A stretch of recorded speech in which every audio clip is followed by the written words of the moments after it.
Bizarre Brain Comics.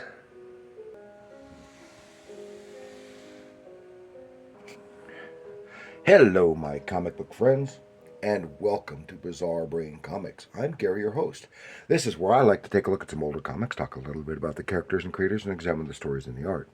And this time I want to take a look at this one. This is Robin 3, issue 5 of 6 from 1992. This is kind of just a slight coincidence that it's the third Robin and the third Robin miniseries. And for those who may not be familiar with, this is, before I do that, this is written by Chuck Dixon with pencils by Tom Lyle and inks by Bob Smith. And of course, we all know Robin, the boy wonder. And Robin is the alias of several comic book vigilante characters from the DC Comics. And he was created by Bob Kane, Bill Finger, and Jerry Robinson as the junior partner, sidekick, and boy hostage of the Batman. Together referred to as the Caped Crusaders and the Dynamic Duo. The original Dick Grayson debuted in Detective Comics number 38 in 1940.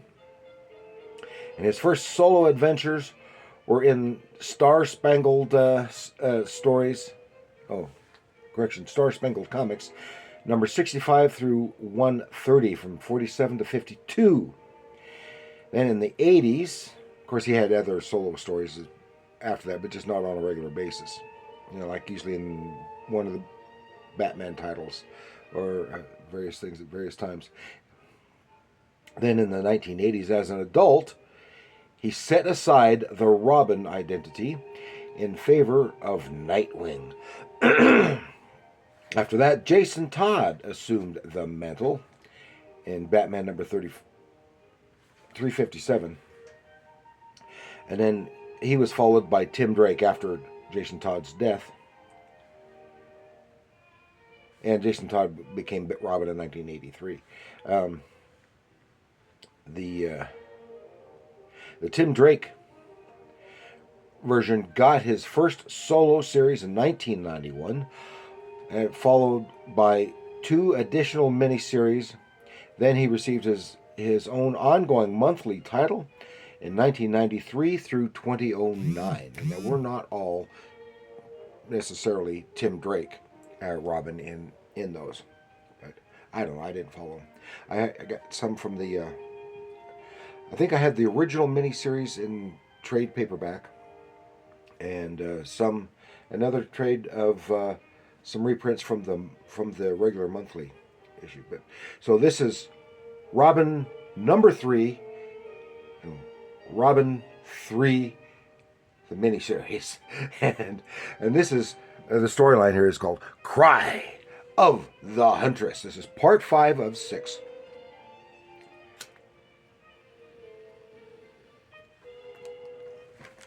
So this does also feature the Huntress. And this is the Helena Bertinelli version, not the Helena Wayne version of the Huntress. It was post-crisis.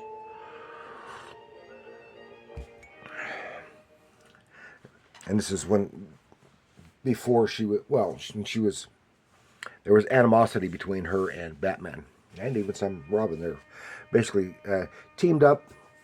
They're, like I said, this is only issue 5. I do not know what has gone before. There's references to the death of Ariana, who was Tim Drake's girlfriend, and something involving some Russian gangsters and other stuff. So that's about where we are at. It starts off of a scene here in Prague, having some kind of illicit exchange, which results in the death of one of the exchangers. Then, in the Batcave, we see the Robin costume on the dummy, and Tim Drake is experiencing teen angst, as Alfred mentions. He said this is drawn by Tom Lyle. Tom Lyle is a fine artist, and I don't necessarily dislike him, but there's something about his style that just hits me wrong, and I don't care for it, but I can't put my finger on it, and and it's not to say it's bad. It's just a personal taste, and it would not and never has kept me from reading anything drawn by him, just because he was the artist, because he is a fine artist. Good visual storytelling, good command of the figure. I think it's just something about the way he does faces and a certain stiffness in his figures that I don't care for. I can't even put my finger on it, to be sure. And here he is, and he's talking with Alfred, and Alfred's he's wondering where Batman is. He's out on dealing with something that the gangs are extra active right now, and he's still basically in training here, and he's talking about this case that he's working on with the Huntress. He says Batman would not approve of you dealing with the Huntress. I said, yeah, I know, but we're both working on the same thing, so we might as well work on it together. And he gets ready to don the costume. Yeah, the Huntress and I are meeting to compare notes. No, he would not approve. No, definitely not approve. And so then we shift to the Huntress, who is in the process of breaking up a mugging. An older couple with being mugged by a couple of young toughs, and they start making lewd remarks to Huntress. And she quickly and easily takes them down while Grandma and Grandpa take off for safety. Then she is late for her rendezvous with Robin, and they compare notes, talk about something with some Russian gangsters and the death of a printer. They were all defectors from the Soviet Union years before. Remember, this is right after the fall of the Soviet Union. And this one printer who also was a defector is dead, has an association, and they got some kind of printing thing. They need to check out various printers in the city capable with the capability of doing a certain kind of printing. I don't remember what it was. And of course they're talking in Helena's car, because Robin's not old enough to have a driver's license, and she's gets on him a little bit for his age, and while he comes back with this is pretty fancy wheels on a teacher's salary. He said must have something to do with the Bertinelli inheritance from the Bertinelli crime family, and she says, I hate that you know more about me than I know about you, because he knows who Huntress is, but Huntress does not know who Batman and Robin are. And so they're checking the various printing locations, and here they come upon him. Nope, just the dead. Here they are at Gotham International Airport at an interlude, when that guy from the first page who shot the other guy in Prague, he is returning to Gotham City, or coming to Gotham City, and so he's back. Now they're at they're at another printer, and it said, "Oh, something's odd about this one." It said, "Oh, the furnace is going overtime with all the smoke coming from the smokestack. It's a waste of effort. A bunch of guys printing junk mail circulars." It says maybe not. The incinerator's working overtime, and so it will not. And it says it's not likely to be burning too much scrap because of the recycling laws. They would have to recycle most of the paper. So she says, "You wait here. I'll go check it out. I'll need you for backup." Then some guards here. She quickly takes them out and slips in. Well, Robin gets impatient. So it's been a while. I haven't heard anything from her. He slips in. He sees these other other goons who are standing guard, and all kinds of things. Meanwhile, Huntress is elsewhere in the building snooping around, but I think she's been discovered. Then she sees, these are some of the Russian mob guys, and they're speaking in Russian.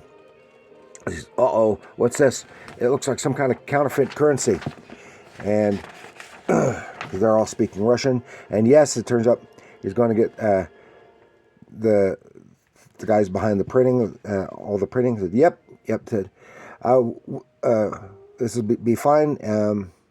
We'll be in just a couple of days. I'll have printed up billions of dollars worth of counterfeit currency and German marks.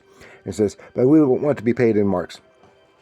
Real German marks. I would think that since if they're releasing billions of dollars of German marks on the counterfeit marks on the market, then the value of their marks will go down. But probably didn't realize that. And this is the commissar. He was the guy, this big guy. He's the commissar. He was the one who was they were talking about on the first page when they killed that guy. He is the boss of that killer. And that's the killer right there. He goes, foop, foop. Kills his printers. Now that everything's going fine, they don't need them anymore. But then something shows up. It's a great big goon, a superpowered goon of some kind.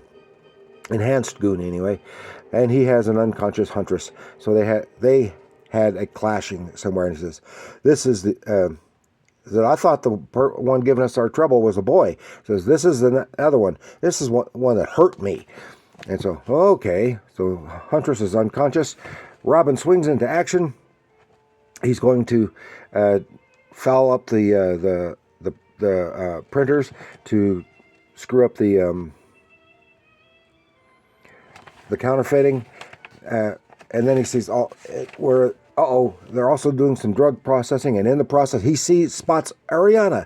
She's alive. It's his girlfriend. She's actually alive, and he goes and he hits circuit breakers, blocks everything out.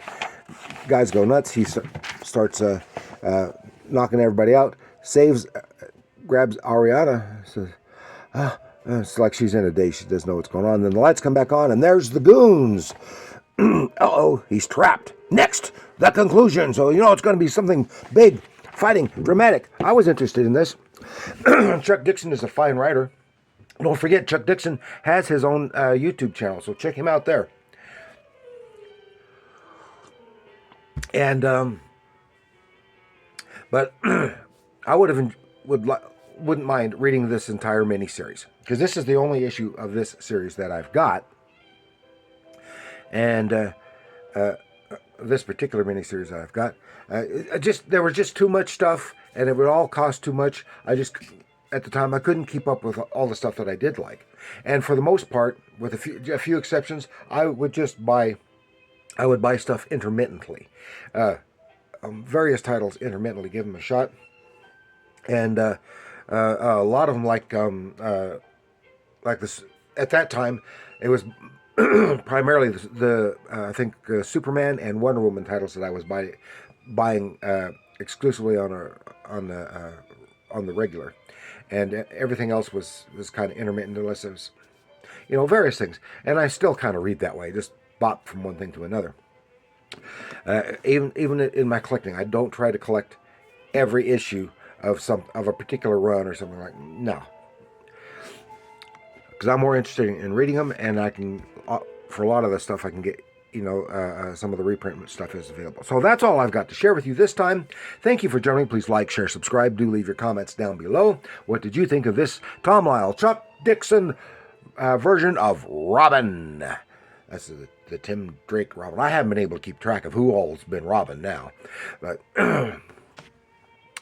but there's lots of Robins out there. There have been several Batmans now, too. Okay. And remember, comics are art.